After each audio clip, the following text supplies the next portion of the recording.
Hi, I'm Sarah from The Upcoming. A real pleasure to have you here with us at London Film Festival. Maybe we can begin an introduction to Sister Midnight. For people who don't know anything about the film, what can they expect going in? It is a strange, funny, slightly deranged punk rock film about a small town misfit who becomes an accidental outlaw. And here she is. No, I think that's precise. And tell us about the genesis of the project. Where did you get the idea for the film? I've sat with this idea for a very long time. Like, I came up with it when I was very young. I spent some time in Bombay when I was young for like a couple of months. I'd never really been there before. And I was just intoxicated by this amazing, larger-than-life city. And then the character just sort of arrived, and I wasn't able to get rid of her for about 10 years. I also didn't know what to do with her. I lived with her for a long time, and then at some point something clicked, which was quite integral to what ended up becoming the final story. And I guess I'm always attracted to misfits and people that are misunderstood or don't fit into a box. And I don't think the film itself fits into a box either, neither does the character. For you, when you read that script, what really spoke to you and why did you want to take on this character? He has a very unique voice and a very specific voice. I think it's very refreshing. But also, Talk Hindi properly. that's another one. His Hindi cracks me up. Also, I think it's when I read it, I mean, it's very captivating, the story, and the film, the read. I couldn't put it down.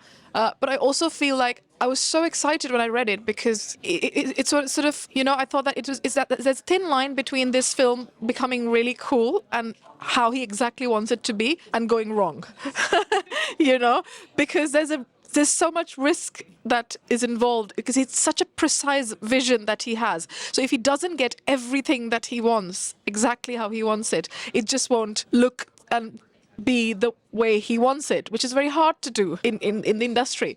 So I thought that this is really very exciting. And for me, it turned out to be, I think, one of the best experiences and also very unique experiences because I've never worked like this. I've never performed like this before.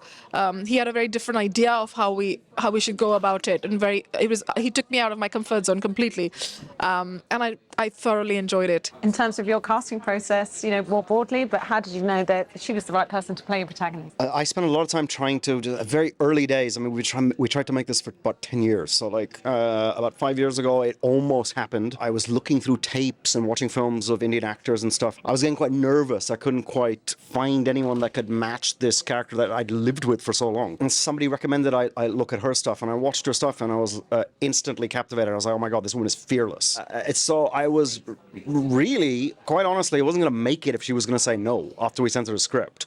And luckily she said yes, and our process was, it was the best experience I've ever had working with an actor in my tiny career.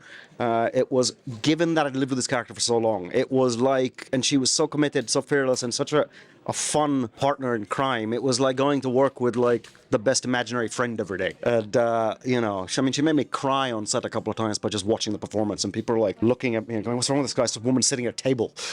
But, you know, the beauty of her performance is how subtle and nuanced it is. Like, I said this in some other interview that like, she's like Toshiro Mifune and Buster Keaton reborn, who are two of my favorite performers. And she literally is. I didn't know what to say. For you, you know, taking on this character, what was the preparation like? How did you get into the right mindset? Did it put on any kind of pressure that he had such a fixed idea of how the character should be? Honestly, I was petrified because, as I said, it was very easy to go wrong. His process was very different, as I mentioned earlier. Normally, when I approach any character, I go through thought and emotion and build the whole character based on how they'd react to certain things and who they are, where they come from, blah, blah, blah. Here, his thing was to not think, never to think. So it had to be rooted, every reaction had to be rooted in the body. So the body had to react before any emotion is felt by the brain. Before I know it, I had to get up. Before I can think or feel the need to get up, I had to get up and do something. And it was it threw me off in the beginning, and I felt quite imbalanced and quite unsettled in the whole thing. But in 2-3 days, I sort of got the rhythm. I felt light, if anything. It was so light. Crazy scenes, crazy things happened to this person or because of this person, but I felt it was playful all along because of that. Yeah. It was never heavy, and it was still quite profound. And in that sense, did you have some favourite scenes to shoot, or on the flip side, were there any that were like most challenging? Everything was challenging, but in terms of just the logistics, making a film is not easy. But we had an amazing team of bandits, because you need to have bandits to make a film, especially if you're trying to do it a specific way. Favorite scene, there is one, but I can't talk about it because it'll just blow the whole thing. But literally, that was the moment I think I walked up to you and I was like, Buster Keaton reborn, when we were in the alleyway. And there's one scene, which is quite late in the film, where she's almost sitting like a kind of battered, road-worn outlaw. And it's a scene you might find in an American Western, maybe, somebody on the roadside sitting at the stop somewhere along the way. But instead it's like a corrugated iron tea hut, and it's Radhika looking completely depleted and covered in ash and dirt and all sorts of other junk we could find for her. But that, and it's a very, very tiny, quiet scene, and that was my favorite performance she did, and I'm just very proud of her performance. Like, she is the film. I think I was sick that day. We're sick that day. Yeah, it's just yeah. There've been quite a few, because I've done things that I've never done before in this film. Oh, and you know what's come to mind? yeah. After we'd got the language between us, we built a shorthand and our own language. We had words that we would use and nobody knew what we were talking about and things like that. Then she was fully that character, and she would react in ways that would totally surprise me. But there's a scene in the film where she has to physically do something to a body part and also smoke a cigarette at the same time. And how that came about is pretty amazing. It might be one of my favorite moments of yours. Yeah, it was in the middle of the night. We had many night shoots. In fact, I fell asleep on that body part at one point. I mean, there are quite a few, honestly. There are quite a few, because there are quite a few bizarre things that happen. Yeah, it's so hard to speak about them because the film has quite a few twists and turns I cannot talk about. Finally, what do you hope people take away from watching the film? I guess it's kind of taking people sort of to a completely different genre mashup, subverting expectations. What do you hope people take away? So far, whatever I've heard from people, it's surprised them all. And it surprised them how they react to things as well. They didn't expect to react a certain way to certain things, and they did. And they laughed and they gasped at things that they didn't know were coming.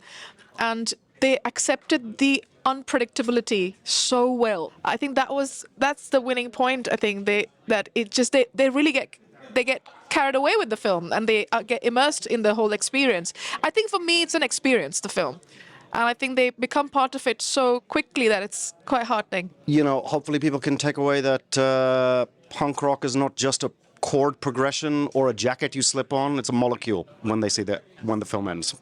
That's it. And what does it mean to you to have the film here at London Film Festival? I mean, it's quite amazing because it's home turf. We both live here. This is our home. Scary because it's home turf. And, I've had the privilege of being in foreign countries and, playing it and stuff. But amazing for me, not just London, but NFT1, because I've been going there since I was, 20. I had so many profound experiences watching films in NFT1. One being watching Pink Flamingos by John Waters on the filthiest print you've ever seen, with a bunch of humans laughing so much that it was almost a transcendental experience. So just to go back to NFT1 is some strange loop for me, and that's what I'm excited about. I think I resonate with him. I lived here. I've lived here 14 years now, but this became home. Home was always India, and then now I have two homes. So this is actually adding to that, and sort of homecoming. It's We're the prom queens now. yeah, basically. So it's quite nice, and tonight is quite special with all friends, family, and colleagues coming to watch it. So it's quite very, very special.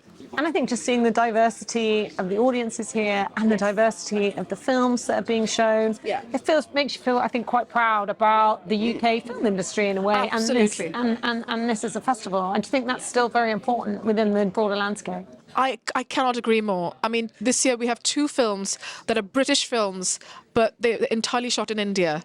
But they're British, and I think it's so lovely because so many. I think that's really quite. I really appreciate that so much about the UK film industry. Do you still feel like there are some areas of that could be improved? There should be better representation, there should be better opportunities, there should be more breadth? I think we're on a good right track. I really do feel that we are. So I mean, of course, there's always scope for more, but I think this is one of the most inclusive and liberal industries that I've ever worked in. Amazing. Well, thank you so much for sharing all that with me. Sorry for my gibberish. No, it was perfect. Thanks for your time. Congratulations on the film.